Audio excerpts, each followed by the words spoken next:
I should see everyone ready to go in 10, 9, 8, 7, 6, 5, 4, 3, 2, 1.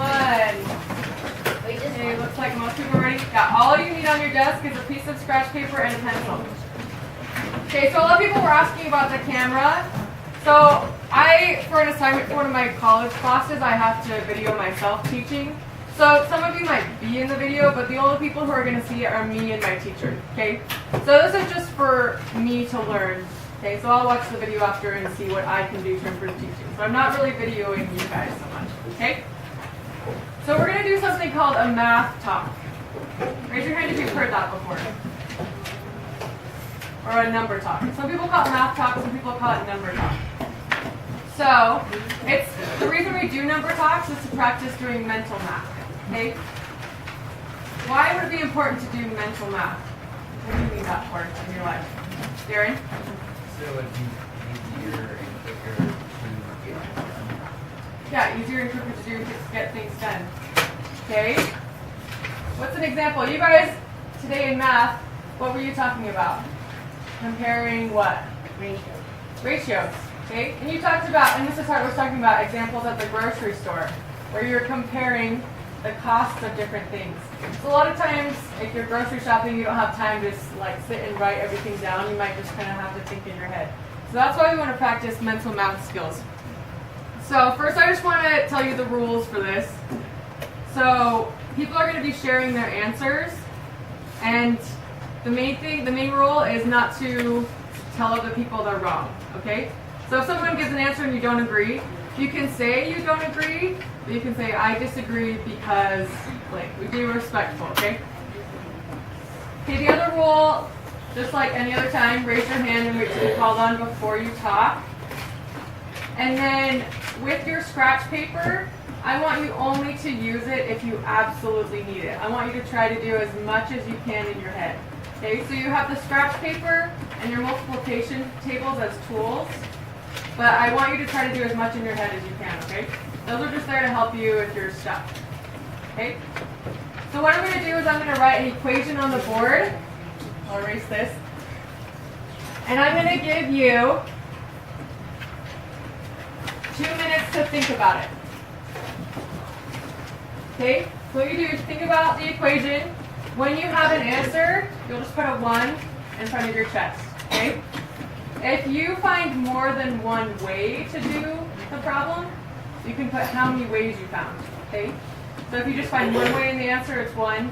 If you use 2 different strategies, 2, and so on, okay? So I'll just be looking around to see who has an answer, who's ready in those 2 minutes, okay? And then I'll ask people to share their answers. Okay? You guys ready? Okay.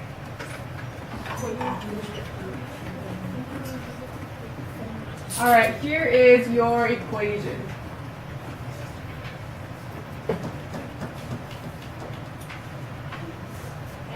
Okay, I'll set the timer for 3 minutes, or 2 minutes. Okay.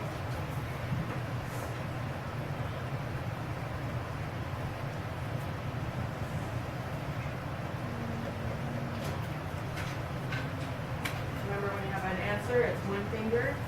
If you think of more than one way to do it, which are how many ways you thought to do it.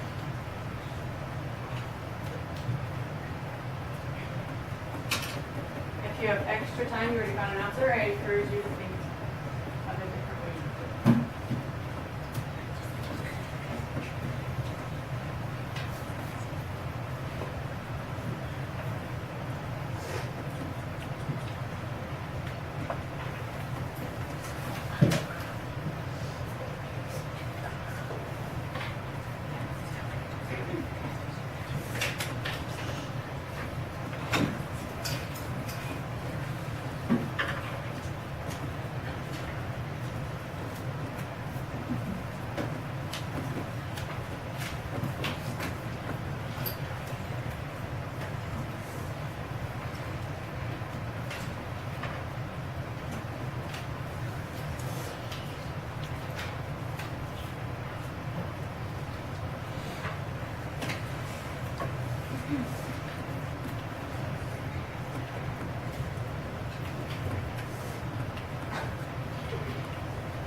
Okay, so still have your fingers up to show me, so I want to see who has an answer.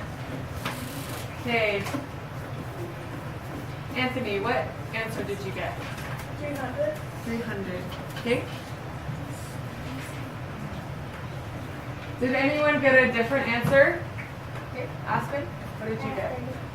30? Okay. Okay, any other answers? Anything different? Nope. Okay. All right, so Anthony, I'm going to ask you how you did the problem. Since there was like 25 in the problem, I was thinking of quarters, Okay. like money.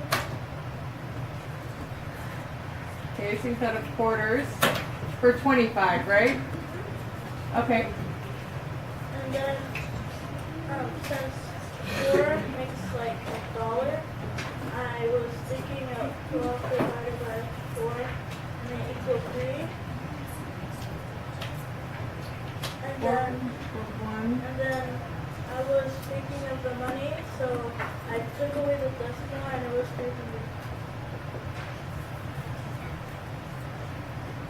300. Okay, so you said you were thinking of money, so you were thinking of 3 as $3? Okay. $3. So you're saying it would be like a decimal and 2 zeros? And then you just move the decimal? Yeah. Is that right? Okay. So then your answer was 300? Okay.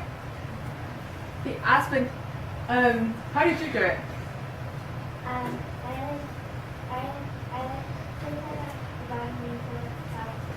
I times 2 times that was 20. I did 10. So I had my 0. I carried my. Wait. Sorry, I want to write down your first step. So you did, you say you did, I took it bottom and I top. so you made a fraction? Okay. And then what did you do? Not a fraction? You did, oh, to multiply, you did that? Okay. So you set up a multiplication problem?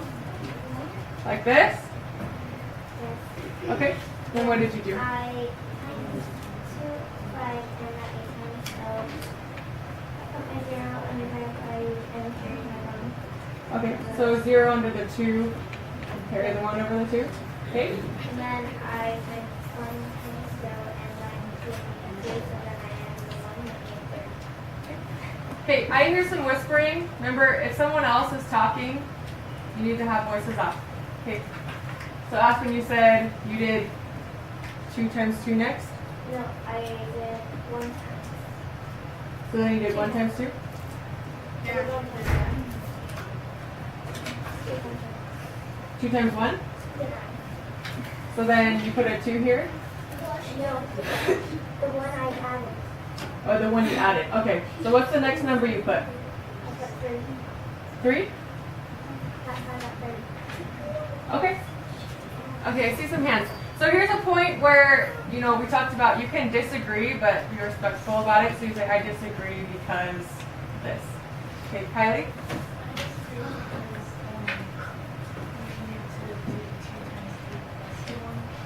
Okay.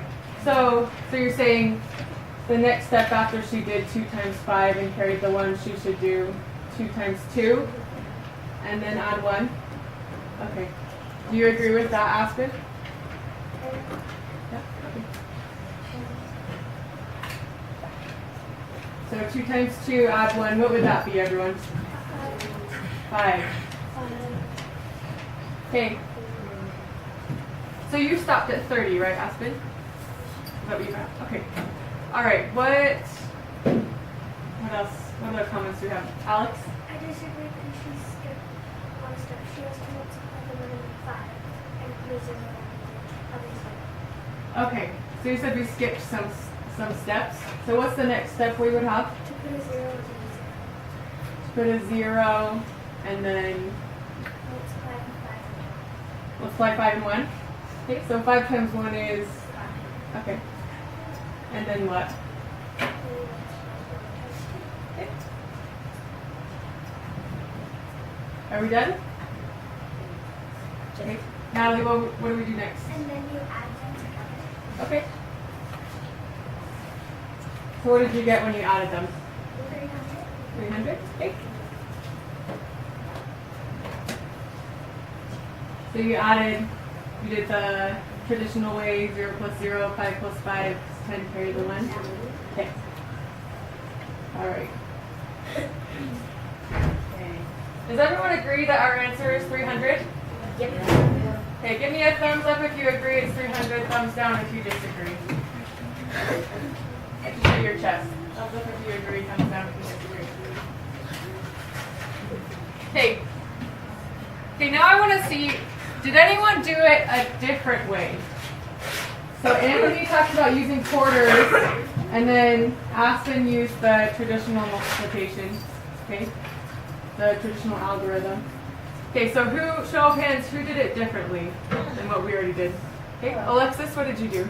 I multiplied 25 times 10. Okay. So I'm going to put, sorry, I'm just going to put these in boxes so we can separate it that way. Okay, so you did 25. Did you do it across or down? Or just in your head? Okay. 250? And then I did 25 times 2. Okay. And then added. Okay, what did you get for 25 times 2? Okay. And then you added them. Okay, and then you got. When you added them, did you do it in your head or did you do it on paper? In your head. Okay. Alright, so that's another way. Anthony, Aspen, Alexis. I know. Okay, did anyone do it a different way? Hayden? No. Oh, no? Okay. All right. So after doing that, thinking about it again, that same question, why do you think it's important to practice mental math? Okay, Michelle? Because, like, what if you don't have paper or pencil? What if you don't have paper or pencil? Okay. Did talking about this give you guys some new ideas about how to do the same equation? Yeah. Yeah. It's a good idea to be able to think about an equation or a problem in different ways. Because you might have different tools at different times and different things to help you solve it. Okay. Does anyone have anything else they want to say? Okay. All right. Thanks, you guys. Okay. Let's see. So you guys are going to be doing some science with Mrs. Hart. Okay, here's what I'm going to do. One sec, I got to stop this. Are you mad?